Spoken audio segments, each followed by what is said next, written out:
आपण पाहत आहात सुपरफास्ट 24 तास न्यूज, बातम्यांचा खरा वेग।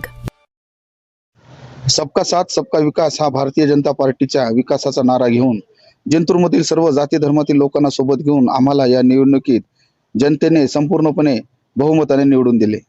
मला नगराध्यक्षपदी विराजमान केले। नागरिकांचे मूलभूत प्रश्न सोडवण्यासाठी मी कटिबद्ध आहे। जिंतूर शहराचा संपूर्णपणे विकास साध्य करणे आमचे ध्येय आहे। येणाऱ्या काळात जिंतूर शहर स्मार्ट सिटी म्हणून निश्चितच करण्याचा आमचा प्रयत्न असेल असे नवनिर्वाचित नगराध्यक्ष प्रताप देशमुख यांनी माध्यमांशी बोलताना सांगितले। परभणीच्या पालकमंत्री मेघनाताई बोर्डीकर, माजी आमदार रामप्रसादजी बोर्डीकर यांच्या मार्गदर्शनाखाली व भारतीय जनता पार्टीच्या सर्व कार्यकर्त्यांच्या मेहनतीमुळे आणि जनतेच्या आशीर्वादामुळे आम्हाला हे अभूतपूर्व यश मिळाले आहे। जनतेच्या अपेक्षा पूर्ण करण्यासाठी विकासाचा अजेंडा राबवण्याच्या दृष्टिकोनातून आमची वाटचाल चालू राहणार असे म्हणत त्यांनी जिंतूरच्या जनतेचे आभार मानले। कसा आनंद व्यक्त करताय आणि कार्यकर्त्यांची नेमक्या काय भावना होत्या, कोणती विकासाची मुद्दे घेऊन आपण या निवडणुकीला सामोरे गेला?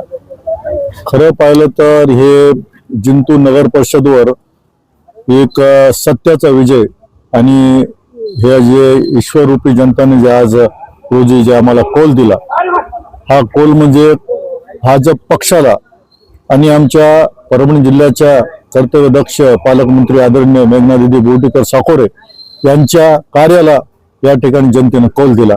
आणि खरोखरच माझ्या मागच्या जवळजवळ 2007 ते 2008 मध्ये मी स्वतः नगराध्यक्ष असताना तिथून आजपर्यंत म्हणजे 17-18 वर्षापासूनचा जो माझा संघर्ष होता आणि याची कुठेतरी पावती म्हणून आज जनतेने आम्हाला भाजपाच्या माध्यमातून, दिदीच्या माध्यमातून या ठिकाणी सत्ता दिली।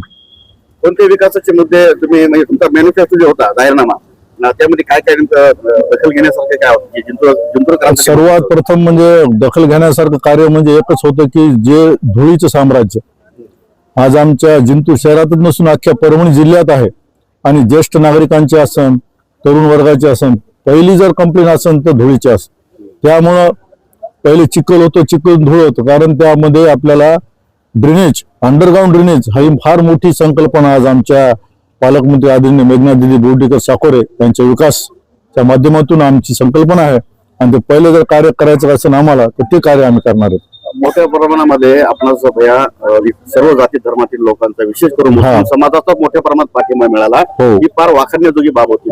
नगरसेवक निवडून आले भाजपचे आपल्या 16 नगरसेवक। हे कसं तुम्ही जमवलं ते? याच्यामध्ये महत्वाचं सांगायचं म्हणजे मागच्या 25 वर्षापासून जे मी काम करतो जिंतूर शहरामध्ये, त्यामध्ये सर्व धर्मामध्ये माझं त्या ठिकाणी काम आहे।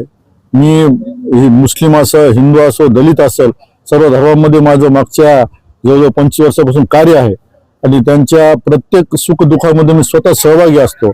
आणि त्यातल्या त्यात आज रोजी आज एक माझं भाग्य म्हणावं की आम्हाला असं एक पालकमंत्री महिला आमच्या कर्तव्यदक्ष आदरणीय मेघनादिदी बोर्डीकर लाभल्या।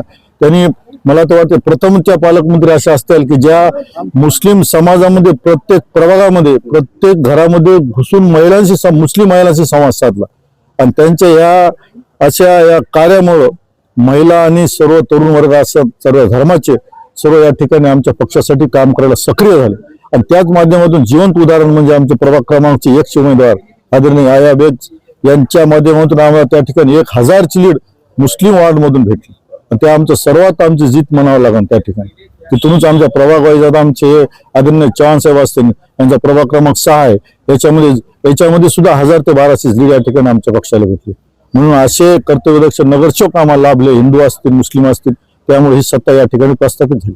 भाजपचा जो नारा सबका साथ सबका विकास, हा नारा विचाराला घेऊनच विचार, हाच अजेंडा घेऊन आम्ही जनतेपुढे गेलो आणि त्याच्यामध्ये आम्ही सक्सेस झालो।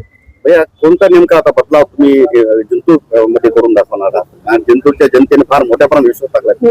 हो, सर्वात मोठा बदलाव म्हणजे आपले जे मूलभूत सुविधा आहे जनतेच्या, पाणी प्रश्न असणं, रोड प्रश्न असणं, रेग्युलर पाणी, लाईट बिल, या सर्व गोष्टीचा ह्याच सर्व अजेंडा आणि स्वच्छता सर्वात प्रथम महत्वाचं म्हणजे। आणि एक नवीन विशेष बाब म्हणजे धार्मिक स्थळं जे आहेत, हिंदूचे असतील, मुस्लिमचे असतील, मागासवर्गीय असतील, हे स्थळांमध्ये कसा निधीवरून सरकारकडून, केंद्र सरकारकडून कसा निधी आम्हाला खेचणार आहे, तसे धार्मिक स्थळं कशी डेव्हलप करतो हे आम्ही विशेष त्यावर फोकस करणार आहे। समाज वाईज आता नावी समाजाचं मंदिर असेल, माळी समाजाचं मंदिर असेल, असे सर्व जे समाज जिंतूर शहर आहेत त्यांना विशेष करून आम्ही या ठिकाणी लक्ष द्यावं. जिंतूर शहर स्मार्ट सिटी म्हणून भविष्यामध्ये दिसेल बे. करणार, खूप प्रयत्न करणार, कारण आम्हाला तशी आमची सत्ता आहे. आम्हाला आमचे पालकमंत्री आहेत, केंद्रात सत्ता आहे, महाराष्ट्रात सत्ता आहे. त्या माध्यमातून जरूरच आम्ही या ठिकाणी अंतर्गत रस्त्यांचा प्रश्न फार महत्वाचा आहे. बोकड जनावरांचा पण प्रश्न फार मोठ्या प्रमाणात ह्या नगरपालिकेच्या माध्यमातून छोट्या मोठ्या ह्या गोष्टी आहेत. पण ह्यात आम्ही एक माझी एक मनातून मी सांगतो, मी असं नगराध्यक्ष मी मागच्या 2.5 वर्षामध्ये होतो, 12 तास त्याकडे बसून मी काम केलेलं. आणि आज रोजी मला 20 रुपये जनतेनं आणि सर्व समाजातल्या जनतेने या ठिकाणी 30 संधी दिली, म्हणून ते मी काम मोठ्या सर्व एकदम स्वतः व्यक्तिशः लक्ष घालून ते काम करणार. प्रश्न काय आश्वासित करा ना आपण जिंतूरवासियांना? जिंतूरवासियांचे जे स्वप्न आहेत ते कुठले बी समजा मूलभूत सुविधाचे असतील किंवा बाकीच्या व्यापारीचे प्रश्न असतील, व्यापाऱ्यांचे, तरुण वर्गांचे प्रश्न असतील, महिलांचे, वृद्धांचे, जे कुठलेही प्रश्न असतील स्थानिक लेवलला, त्यांना तो प्रश्न सोडवायला कटिबद्ध राहील, हेच मी त्यांना या ठिकाणी विश्वासबद्ध करतो.